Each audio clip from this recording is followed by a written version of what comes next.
দুর্গাপুজো উপলক্ষে এবার বিলোনিয়া শহরের বিভিন্ন দোকানে বিশেষ করে রেস্টুরেন্টে মহকুমা প্রশাসনের পক্ষ থেকে অভিযান চালানো হয়েছে। বেশ কয়েকটি রেস্টুরেন্ট থেকে সেখানে গ্যাস সিলিন্ডার উদ্ধার করা হয়েছে, সেই সাথে মেয়াদোত্তীর্ণ খাদ্য সামগ্রী মজুদ রাখা প্লাস্টিক ক্যারি ব্যাগের জন্য তাদের জরিমানা করা হয়েছে। বিস্তারিত প্রসঙ্গে কি জানিয়েছে বিলোনিয়া মহকুমা শাসক দেবাশিস দাস, শুনুন।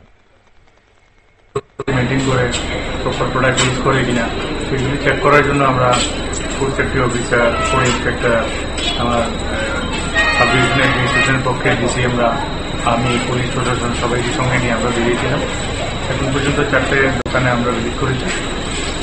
কিছু কিছু দোকানে আমরা দেখতে পেয়েছি তারা সেইভাবে হাইজিন মেনটেন করছে না, তাদের কিচেনের যে জায়গাটা সেটা ঠিকভাবে শুরু হওয়ার কথা সেরকম পরিষ্কার পরিচ্ছন্ন না।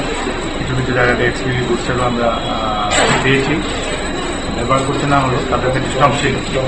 তারপরে ডোমেস্টিক সিলিন্ডার পেয়েছি, প্লাস্টিক ক্যারি ব্যাগ পেয়েছি, সেগুলি আমরা সিজ করেছি, ফাইনও করেছি।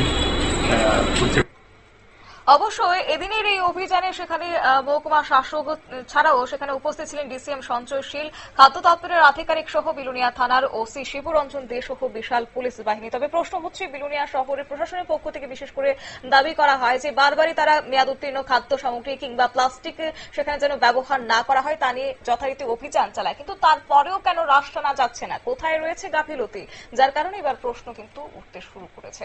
নিয়ে ছোট্ট একটি বিজ্ঞাপন বিরতি, সঙ্গে থাকুন।